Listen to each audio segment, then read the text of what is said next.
Hello and welcome to a review for Greenberg, released in 2010. I was really happy to pick this up. I picked this up for £3. Really happy about it. It's only just come out. I couldn't believe it. It was on Blu-ray for a lot more, like 20 quid.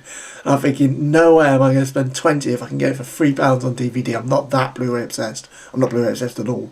But I just thought, well, I'm getting it on DVD. That's it. I was really pleasantly surprised. Now, I use the word surprised because I shouldn't really be surprised because it's directed by Noah Baumbach, who is a frequent collaborator with my favourite director of all time, Wes Anderson. He basically wrote Fantastic Mr. Fox with him, I believe, and Life Aquatic. So yeah, and I knew his style. I love Squid and the Whale. Squid and the Whale. If you haven't seen Squid and the Whale, check out Squid and the Whale. As reference, it has Jesse Eisenberg in, who was just in Social Network. You might know him from that, so he's really good in it as well. Very kind of similar character as well, so if you liked his character in that film, not that anybody could really like his character in that film, you may enjoy his performance in Squid and the Whale. It also has Jeff Daniels in, who's just good in anything, so there you go.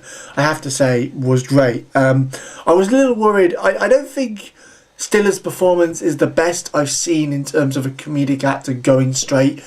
I think there's people who've done it better. I think Jim Carrey's done it better. I think, I did like Ben Stiller in it. I thought he was good, and I thought the character was really interesting. But I just don't think it was quite as good. It was a little down the line in terms of that kind of character. Yeah, he was still great in it, don't get me wrong.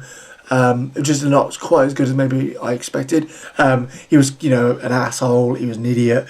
An idiot in terms of, an insensitive idiot. Which was really interesting. I think, what else? Rita Farnes was really cool as well. Really great in the film.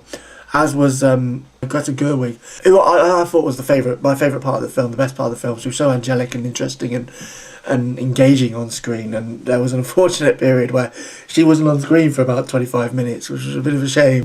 Because when you start, you think, oh, maybe this isn't about Greenberg, maybe it's actually more about her. Then it does become about Greenberg for the next, half an hour, which for a 1.5 hour period in the film really becomes about him, which I think is good, but I preferred her, so I wanted to see more of her, to be fair.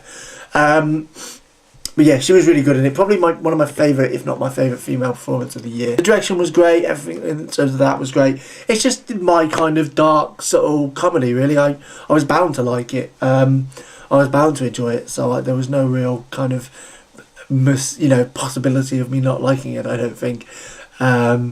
But maybe I didn't like it maybe as much as I was going to, but that's going to just be anticipation and build up.